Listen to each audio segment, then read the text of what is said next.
Hello, friends. Robert Bevan here, author of the Caverns and Creatures series of comedy, fantasy novels, and short stories.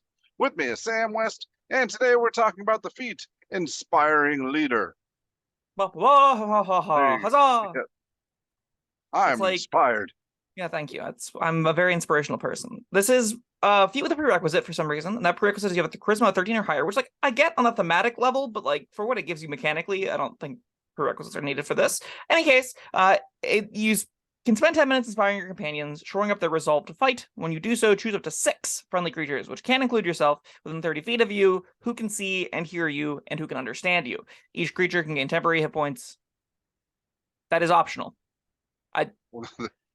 Okay, I saw the word can, I was like, I must have misspoke. No, that does say that. Each creature can gain temporary hit points equal to your level plus charisma modifier. A creature can't gain temporary hit points from this feat again until it finishes a short or a long rest. So if they don't want your temporary hit points, they don't have to. Yeah, I definitely see that happening all the time, where you're like, screw you and your temporary hit points. I don't want any of that garbage. I guess hypothetically, maybe a way to get more, but it won't ever go over it anyway, because the temp HP rules don't let Well, maybe that's it. Maybe they have a better temporary hit point thing, and if they have your shitty ones, then they can't stack their own on top of it. So so what would happen is temp HP always takes the highest. So if you get let's say this gives you 8 and you get something that gives you 10, you just take the 10 and it replaces the 8. It's how temp HP works. Is that in there? Yeah, I'm 95% sure that's how temp HP works. Well, you know what? This doesn't even matter. They can certainly doesn't. All right, they get it. If they don't want it, fine. They have that option. Now, you were talking about the prerequisite. I actually like that. I wish there were more of these. Not and appropriately done. Not that what was it? Master of Myriad Forms. You got to be level 15? Yeah. No, thank you. But these ability score, yeah, thematically it fits, and it adds an interesting element to the game. Man, I would take that, but now I got to bump up my charisma. I'm not sure. It's a balance thing. I welcome it. I think that prerequisites are interesting. I think that when done well, prerequisites are good for the game. I think that they lead to people making diverse builds that encourage people, like you just said. I can take this charisma knowing that I want this specific ability down the road. And you get very tight builds that have they want that if you want access to 12 different abilities, you need to have the ability scores to get them all, right? And this happens a lot with multi-classing, you'll see. Yeah. So multi-class characters will say, well, I need a 13 charisma because I want to take levels on Warlock, or I want a 13 in wisdom because I want to take levels on Cleric, and you want to know. Sorcerer is also as a wizard, having a high enough charisma to get levels in Sorcerer for meta magic can be valuable to some builds, right? Especially Blade Singers and stuff. So that does kind of already exist, and I agree that it is good for features that are exciting. I think multi-class is a good example of that. For features like Inspiring Leader, though, again, it's thematically appropriate, but this is kind of dookie, right? This isn't... What, the whole feat? Yeah, the whole feat's pretty bad. I don't think so. Is it worth a feat? Well, I mean, have you been awake during the last few feats we've talked about? Listen, there are numerous bad feats in this game. This one isn't the bottom of the barrel, but this is not anything most characters want, I don't think. Well, not most, but I mean, if you've got a high charisma, I mean, how many hit points are we talking about here? Okay, so you can give yourself give the team at 4th level roughly 7 hit points. 4 plus your charisma mod of +3 is what that'll normally look like, and it gets better as the game goes on, right? A 20 level character gives out 25 hit points, which is a lot, but you're a 25th level character or 20 level character, right? That's not 6 people. That's 25 times. That's 150 hit points. So there's something to take into account. So hit points in single instances aren't equivalent, right? So saying 6 creatures getting 25 HP is not the same as 150 hit points on a single creature, right? Well, no. The quantity is the same, but in instances, especially the upper tiers, we look at those damage numbers. It's not as exciting because one single area of effect instance of damage will reduce all of that simultaneously. So it's better against different instances and kinds of damage depending on the quantities of creatures, right? So if you're against things that are attacking lots of times against one target, it is not that efficient. If you're doing big area effects that affect lots of creatures, it's a lot more efficient because it's blocking. It kind of is more efficient. It's messy. I was thinking more lots of creatures making making individual attacks on all 6 multiple characters. creatures. Yeah, I think that does that's where happen it's at enough. its most efficient. Sure. I still don't love it there. I don't like this. Okay, here's a better way to put it then. Against in that situation where you're getting the once per short rest, everyone gets 20 HP, right? Let's And say that's we're another in the thing. mid Once tiers. per short rest. This gets better if you're doing multiple short rests. Yes, in the world that you're doing multiple short rests and can spare the hour and 10 minutes, which is not nothing. Yeah. It's just something to keep in mind. Okay. What tier do you start wanting Inspiring Leader is my first question. Like, I don't think at 4th level this is remotely powerful. I think it's pretty unusable at 4th level. 7 HP for a feat whenever other characters getting Great Weapon Master and Sharpshooter just seems laughable to me, right? Like, I'll take every single spell-based ability before I would take Inspiring Leader, right? Like, you can get Aid from your 2nd level, or from, I guess not Aid, because it's 2nd level, but you can get other 1st level effects or 2nd level spells with, like, Shadow Touch gives you invisibility, you can get Misty Step from Fate Touched, right? So, like, you have powerful 2nd level effects that are, I think, better than Aid, and this is equivalent-ish to Aid, but it doesn't come with other free spells, so like, I don't think it's better than any of those options, right? No, probably not. I mean, free spells is nice. Yeah. This is also only ever going to be temporary hit points, so like, this is probably better than the tough feat in some instances where you can like reliably get these HP out to people, because where the tough feat gives just you twice your hit level and hit points, this gives the whole party twice, or your level of hit points plus some extra temp HP, so especially on characters that aren't necessarily doing the bulk of damage taking. If your goal is to have a party that is taking less damage, maybe a paladin takes this, maybe a barbarian takes this. I think you're probably like, on those character sheets, going to be doing it long after you've maxed out your charisma modifier, and long after you've taken every other feat you would want for your build. And that's where I'm like, okay, now Inspiring Leader might come online as we all have a bunch of temp HP for this single fight. Sure. I'm not sure. I think, some characters are going to like see the value in this, want to take one for the team, so to speak, and get it a little earlier. I don't know if it's good for the team to do that, though. I think a +1 charisma modifier on your full caster is going to be more valuable in the short and long term than Inspiring Leader is going to be. Perhaps, but not everybody's going to look into the minutia of the details. It's fair. I'm one that gets easily excited. Ooh, a big old pool of hit points for the party. It's something I would consider. I don't know, how it depends on how deeply I think about it if I'd do that. And like you said, what else I want for my particular build. But if I'm like a sorcerer, like and I don't know. There's sorcerers probably definitely need to max their charisma as fast as possible, and because they get so few spells, they really, really want other things that's what to I was do, thinking. right? Yeah. Bards are kind of in the same boat, and they're the other character that I would say is like naturally would gravitate towards this, is they also don't get a ton of spells and really want, and like they're even more gish. They get a lot of like College of Swords options, College of War options, so they can do martial feats too. So it's even tighter on those kinds of characters to try and fit something like Inspiring Leader. And now maybe you're like College of Lore, and then you get the extra bonus spells, and you're like, okay, I guess this is a fine time to take Inspiring Leader. It's not going to be the most powerful thing on your sheet, but it'll be fine. And again, that's still probably going to be like an 11th level. This is going to be like 14th level. At that tier, okay, sure, I kind of see it. On characters that are at the upper tiers where they're already getting a larger quantity of hit points divvied up, I'm more into this. If I'm ever doing this for like less than 10 hit points, I don't think I want this on my character sheet. Which means this is just a P for the upper tiers, which is fine. Those are allowed to 10 exist. hit points times 6.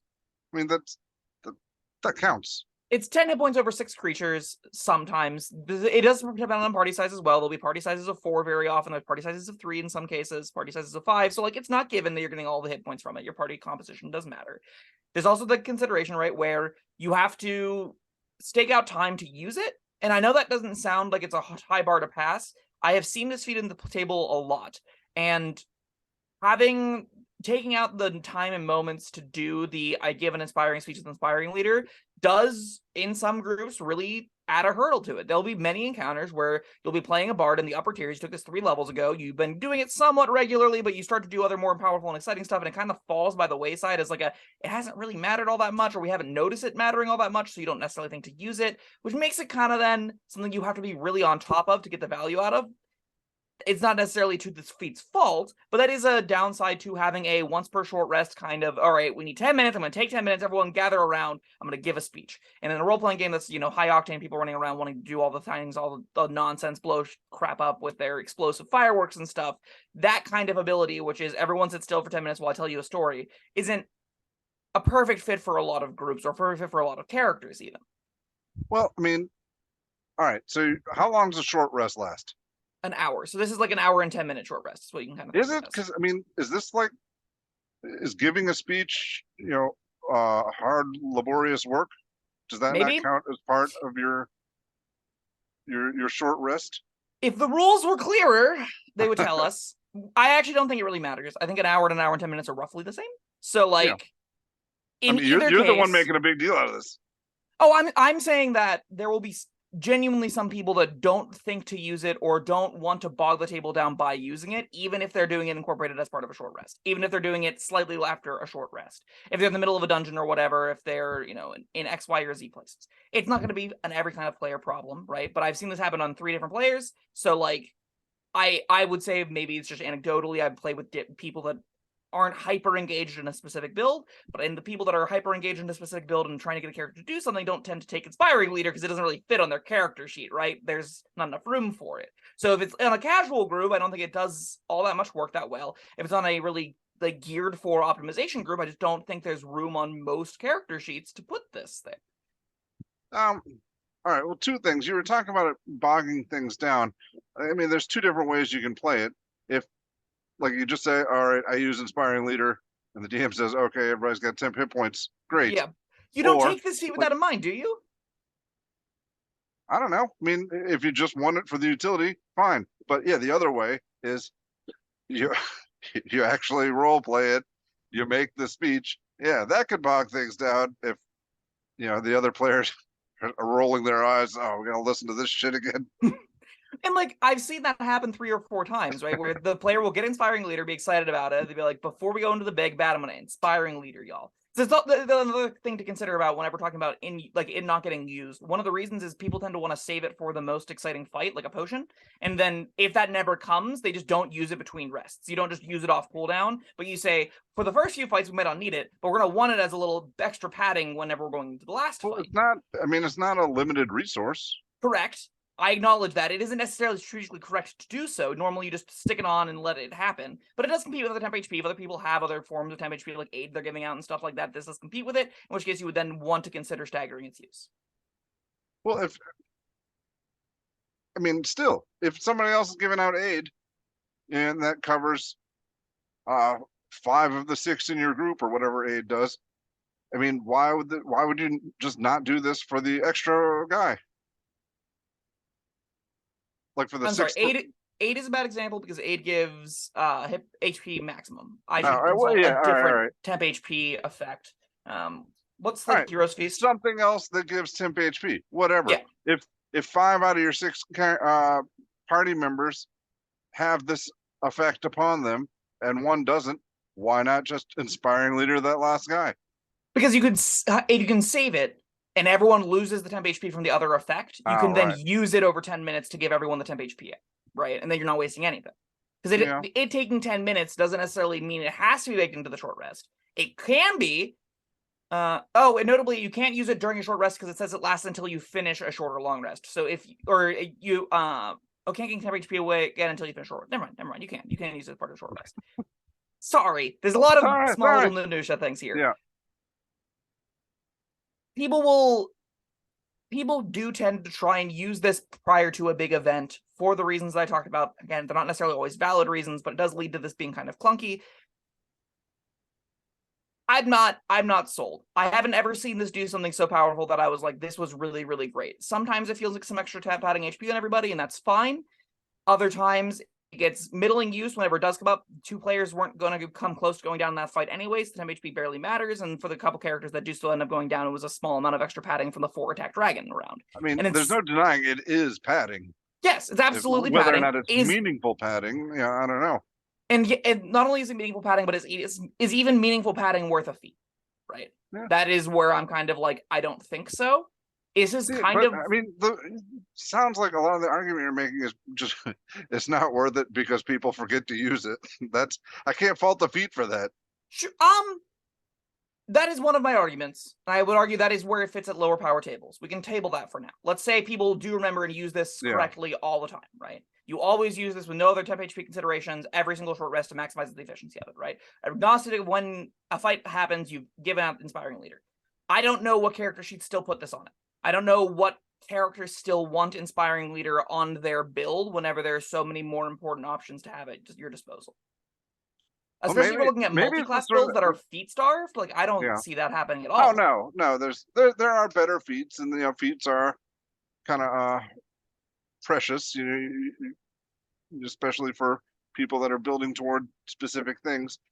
But another thing I like about this one is that only one person needs it, and it's good for the whole party. So if you can, talk with your friends, and say, I'll give you this big sword if you take Inspiring Leader. Sure. We talk a lot about like, oh, I wish more people played to their party, but like, let's be honest, whenever we're doing our own character builds, we're definitely building for ourselves first. Yeah, right? I don't think ever once, have I built a character and consulted with other people. Exactly, and that's, I would say, a flaw in character building that we should try and as a community to overcome. But also, is like that's not going to happen anytime soon. And Inspiring Leader is definitely in the kind of bucket of it would be nice if one player in the party had this. Who wants to make the sacrifice and take it? And it's not even just like it's often going to be like a burden pushed on a specific character archetype, right? The paladin's going to be asked to take this, the bard is going to be asked to take this, the sorcerer's going to be asked to take this. A character that already meets the prerequisites is going to take it. And these are also going to be characters that have the roleplay element sort of built in. Inspiring Leader doesn't really necessarily go on a lot of characters that are sorcerers, a lot of characters that are bards, a lot of characters that are paladins. If the character isn't first and foremost role-playing as an Inspiring Leader, this feat doesn't seem like it fits on who they want their character to be if we're looking outside of the realm of mechanics, right? If you aren't the bold devotion paladin standing up in front of the group and doing the negotiation, if you're not the bard that is a persuasion bard, not a deception bard, a bard that isn't trying to run scams, but is instead trying to perform and sort of negotiates more of a diplomat, those characters don't want inspiring, or those are the only kind of characters that want Inspiring Leader. Characters that are charismatic but aren't leaders will steer away from this feat, and that leaves it in even less and less room for it to actually go on character sheets, which makes it, I think it's very flavorfully rich, and I think it's probably a contributing reason as to why few characters end up taking it. All right. Well, that's been a good discussion. You got our rating for this one? It probably deserves a 3. It's probably fine. Especially in the mid to upper tiers, whenever you're like, okay, I maxed my charisma, I don't know what to take. Inspiring Leader looks fine, great. Everyone's got free 10 HP, and if you keep using it like that, it's fine free padding for the whole party. That's not anything to turn your nose down at. At the same time, you're never putting this on your sheet, I don't think, before you've maxed your scores. I don't think you're putting this on your sheet before you have any other of your meaningful feats in considerations. And again, if you're doing multi-class stuff where you want like 2 or 3 levels in 3 or 4 different classes, you've no room for Inspiring Leader on your character sheet. It's kind of a cool thing about it, though. Like, by the time you actually have room for it is when it's at its most effective. Yeah. So, but yeah, I guess a 3 sounds about right, though. I don't think it's revolutionary, but it's probably fine. Yeah. I think a lot of tables are going to take it, and those characters are going to, you do a cool speech twice in the entire rest of the campaign, and that's good because it's taken for flavor reasons only, and they can't find a really inspiring moment, they're not going to use it, and that's going to be a bummer. But or they're going to use it every short rest to say, it is going to be like, I gave an inspiring speech, yada yada yada, let's go. Yeah, exactly. Those are the 2 modes that I think this actually has. All right, well, that was Inspiring Leader. I hope we've inspired you. Let's leave some comments, let us know what you think. I'd love to hear your experiences with this. Yeah. Like, I know a lot of people like this, so yeah. I think I might just be at outlier tables. I've never seen this perform well, and I'd love to hear people talking about, oh no, this does actually like have a giant impact on our games. All right, let us hear it. Thank you for joining us. Thank you, Sam, and we'll see you next time. Bye-bye. Thank you for watching. If you found this helpful, informative, or entertaining, I'd really appreciate it if you hit the like button below. You needn't smash it, a gentle tap will suffice. If you want to see more videos like this, subscribe to the channel. And make sure you check out the links in the description, where you'll find my Caverns Creatures series of comedy fantasy novels, Sam's full review of the spell, and other fun things.